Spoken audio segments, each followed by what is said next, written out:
Good afternoon, everybody, and thank you for joining us this afternoon for an episode of TPA Talks. And it's a rapid reaction episode to the Chancellor's budget, which was delivered not too long ago in the House of Commons. And of course, what we can make from the headlines already is that it is unfortunately a tax-raising budget, looking like it's going to be £30 billion worth of tax increases over the course of the Parliament, including the freezing of the personal allowance thresholds, both at the 20% rate and the 40% rate of tax, an increase in the headline rate of corporation tax. But of course, there was some wins for taxpayers in there too. There's an extension of business rates and VAT support that has been offered during the pandemic. There's an extension to the stamp duty holiday. And of course, there's this much talked about already on social media, super deduction, which goes beyond allowing full expensing to maybe offset some of the headline rate of corporation tax increases that we've seen.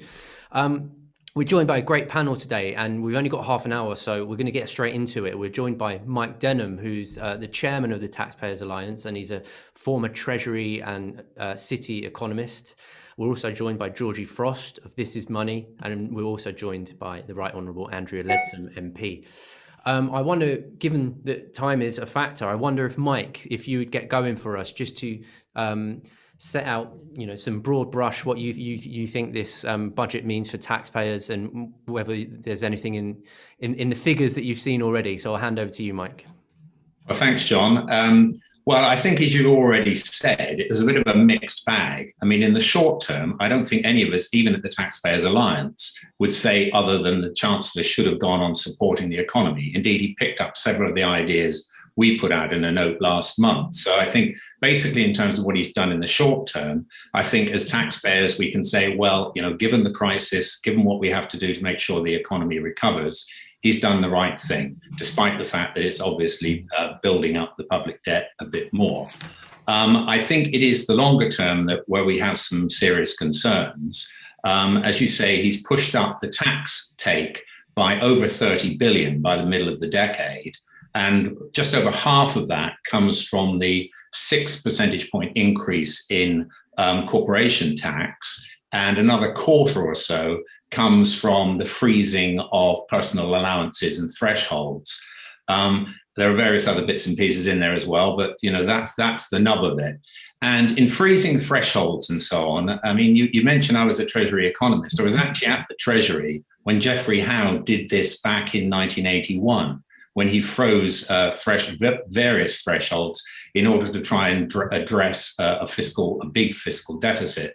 But of course, back then, that raised quite a lot more money than it does now because inflation was so much higher.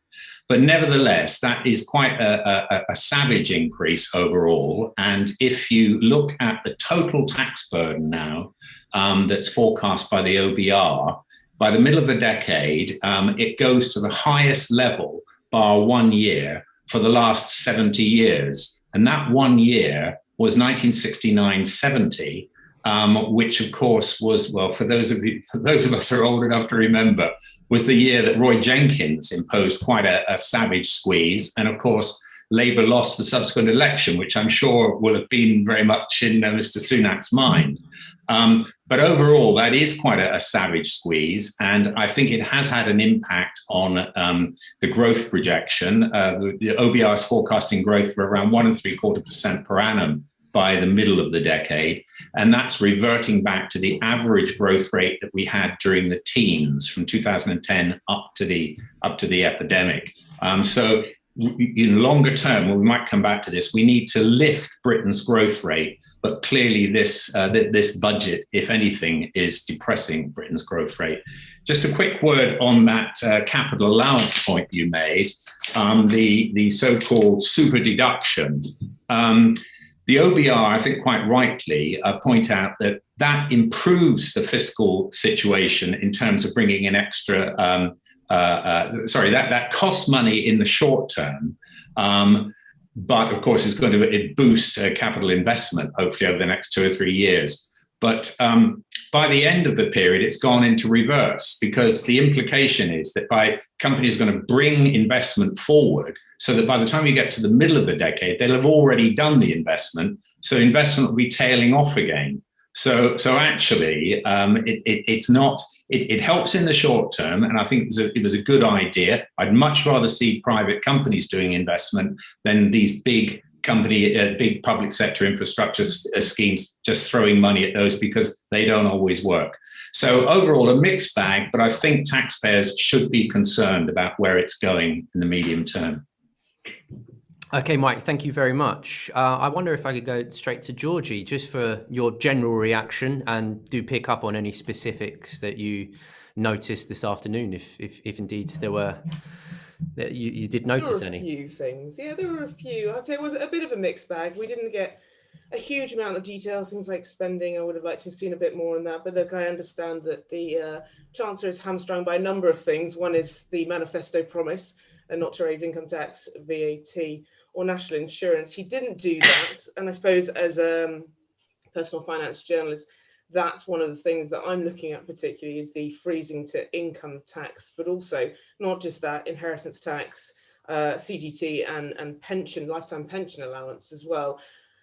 I mean, just to give some rough figures on those, Aegon took a look at it and saying someone that earns 18,000, while the Chancellor is saying you won't notice the difference in your paycheck. Well, look, by the end of 2026, when this is expected to come or to end, you'll be paying an extra £644 in tax. For someone on 60,000, that's £3,312. So you will notice the difference in that. And also with IHT, CGT, and with the pension lifetime allowance, it disincentivizes, in my mind, people to do the right thing and to save and to invest. So I was a little bit sort of concerned with those. I have to say, the furlough extension was perhaps a little bit more generous than I was expecting, although we had seen it mooted before the budget, and we'd seen lots of things.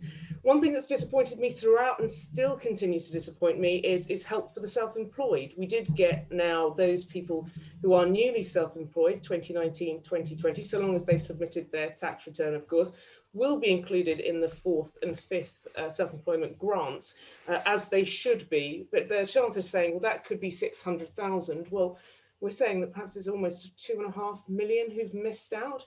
There's a few issues with that. I cannot understand why we have a £50,000 limit in terms of profits. There are many people who earn over £50,000 in profits who aren't able to get any help. We haven't made that distinction for furlough. You know, bankers can get furlough. Why shouldn't people who earn £50,000 in profit? I don't really understand that, and I think more help needed to be done and targeted. And also the newly self-employed, if it's based on your profits, how much money you'll get in the grant, well, a lot of people won't have made any. So, you know, for me, that's not great. Corporation tax, obviously, the big rise. I think we were expecting perhaps 23% to come in. I mean, the Chancellor said, okay, it will come in a little bit later on, and then they'll be hit in 2 years' time. Then we'll be hit with 25%. At pains to point out, this is still the lowest in the G7. We do have that super duper investment scheme, but then after that, then they have to think about paying 25% in corporation tax. So, you know, how that's going to balance, whether the Conservative Party, I'm sure our guests will know more about this, but will do that, because this seems to me quite almost Conservative Party policy. This to me was quite a political budget, and I don't mean a conservatively political. I mean a political in terms of, I don't want to say brand Rishi, because I think he's done a marvellous job, but I do think in terms of short-term gain, longer-term pain, slightly to a degree kicking the can down the road. I would have liked to see something more on business rates, stamp duty, online taxation. Will we get reforms in those? I think that's likely to come later on. But yeah, for short term, okay, we're going to get a bit of bad cop, I think, later on down the line. Okay. Fascinating stuff. And straight over to the green benches to hear from Andrea Leadsom. Andrea, what did you make of today's budget? Well, I have a completely different view to both Mike and Georgie, so isn't that lucky? So what I really found quite fascinating is that the OBR has assessed that the measures in place so far have actually caused them to totally revise down their prospects for the recovery of the economy and for unemployment. So they think the economy will recover faster and unemployment will be lower. So there will be more jobs saved as a result of what Rishi's doing. So in my view, sort of having a very long background and career before politics in economics, I think that is quite interesting for anyone who's interested in the way an economy works, that in the case of coronavirus, precisely because we sort of skidded to a halt, there wasn't kind of wealth destruction and complete destruction of value like there was, for example, in the financial crisis. Instead, what happened is you just said, right, everyone stop what you're doing, go home, stay home. We'll pay you to stay home, 80% of your salary, up to $2,500 a month.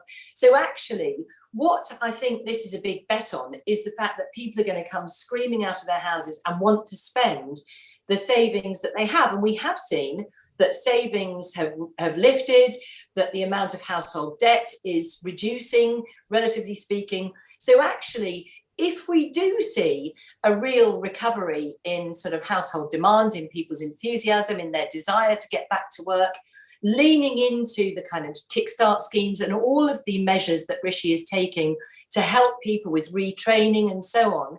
And that's what we really need to see. So I think that's good and very interesting, and I hope proves to be true.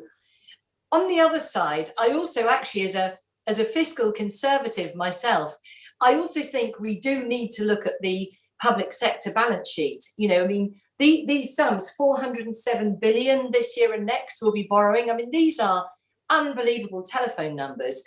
And of course, if it proves true that people come out and want to spend money and sort of, go back on holiday, go out to eat, all of the things that, frankly, I would love to be doing, then what that does mean is it does add to the inflationary pressures that we're already seeing from the various frictions in global trade at the moment. And so if we do see inflation, the cost of borrowing that money, not just for us, but for every other country around the world that's been spending money to protect people through the pandemic, the costs of borrowing are going to go higher. And what that does is that leaves us in a much more difficult position. You know, as Rishi said, a 1% rise in cost of borrowing with the current levels of debt is about 25 billion quid, which is about half our defence budget. It's about 3/4 of our education budget.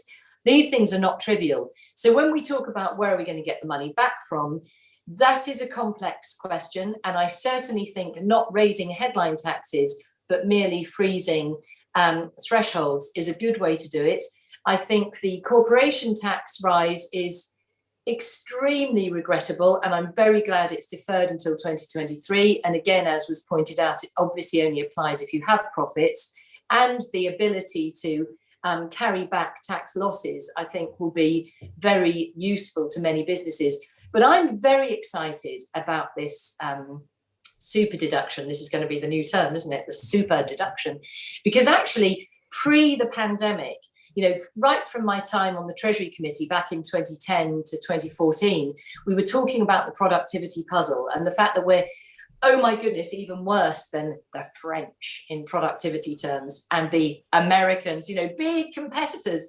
So actually anything that improves on that, and if actually what a lot of it was, nobody knows how to solve the productivity puzzle, but what we do know is that lack of investment and potentially, never proven, but potentially because of the amazing free cheap labour coming in from the European Union that meant that businesses that might otherwise automate some of their processes didn't bother. All of those things now, they will have a massively clear incentive to invest. And that should improve productivity. It should improve the quality of jobs. So my one big sort of thing that I would have liked to have seen more of and didn't was the green economy. I would have liked to have seen much more about that. But anyway, I'll leave it there. That's fascinating. Thank you so much, Andrea. Mike, I wonder if I could come back to you straight away on that. Andrea spoke a lot about the coiled spring that is the UK economy, as Andrew Bailey termed it recently. Should we be a bit more positive about this, a bit more sanguine? Well, I think Andrea makes a good point. I mean, we don't actually know exactly what's going to happen in the future. We never do. And economic forecasts are always very, very difficult to make. And there are obviously things that might make us recover a lot faster. And consumer spending could very well be one of those things. And the OBR is very cautious also on what used to be called supply side economics. So, looking at the impact of this additional investment that Andrea was talking about, the super allowance, the inducement to extra investment, that might well have an impact on productivity beyond what the OBR is factoring into its numbers. I think that's very true. I mean, to be very honest with you, Andrea, when I heard Rishi's speech, I also thought, wow, that's a really good idea. And between ourselves, because no one else listening into this, of course, we had a little discussion immediately afterwards. And I was asked by the other members of the team, how would you rate this speech? How would you rate the budget? And I actually gave it a relatively high mark, largely on the back of that, to be honest. But then they said, well, take a look at the numbers. And I did look at the numbers. And when you look at the OBR numbers and the amount of additional taxation that's going to come in mid-decade, I mean, we're the Taxpayers Alliance, Andrea. And, we look at that and we say, wow, that's a big whack. That is a big whack. Yeah. And, I agree with you about, if you have to increase taxes, freezing allowances is not such a bad way of doing it because it sort of graduates you into it if you have to do it. But of course, it isn't going to have the same kind of impact as Howe had in 81 because inflation is so much lower, and long may it stay low, by the way.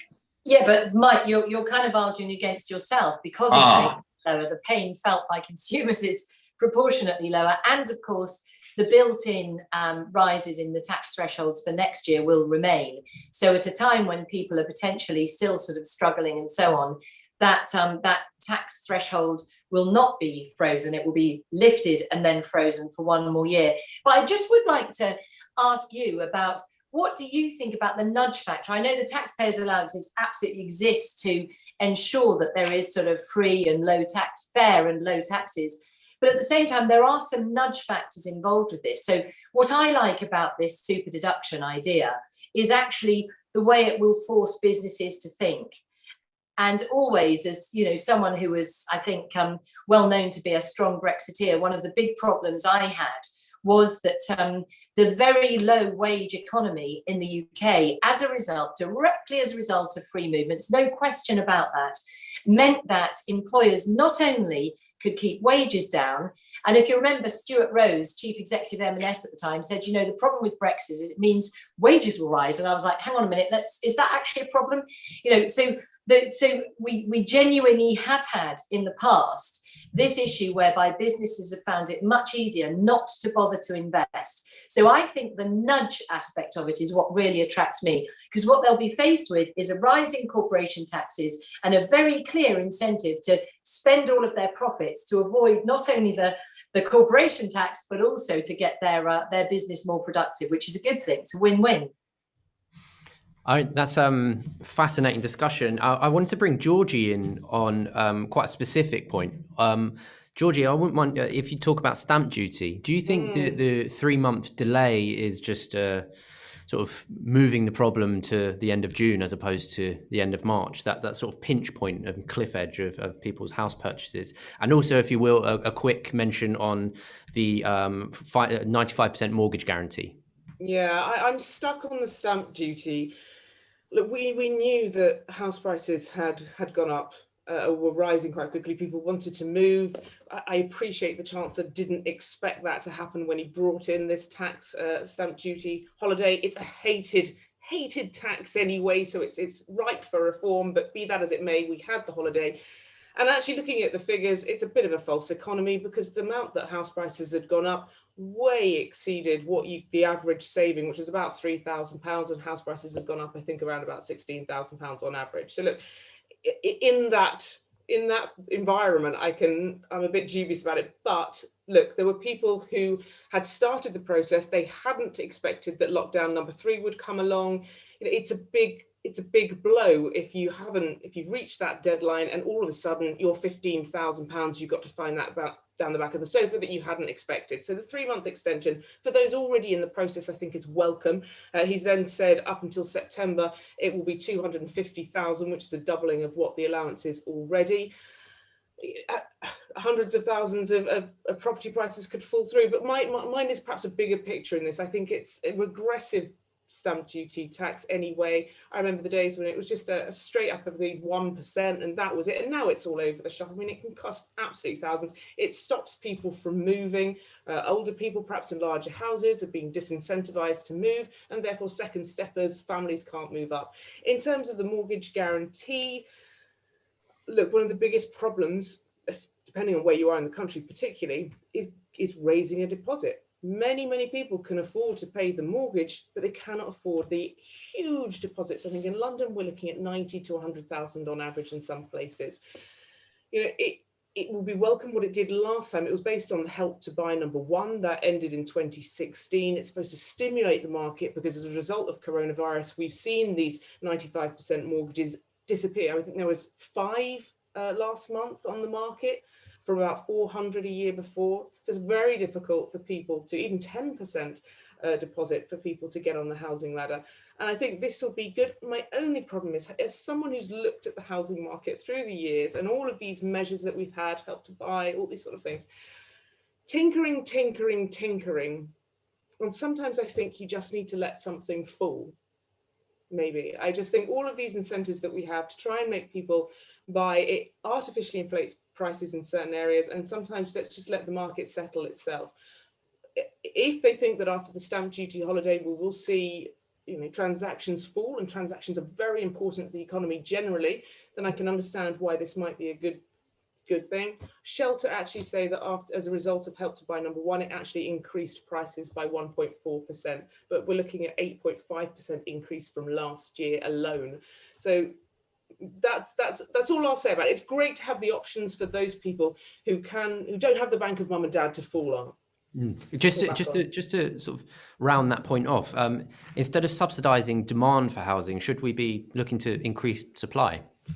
Well, yes, I think it's probably one for Andrea, but I mean, we've had promises for increasing supply for a long time. But it's not just increasing supply, it's increasing affordable housing. There's nothing more depressing than walking past a big housing block and seeing the starting. I mean, in my hometown, it's a small town in Surrey.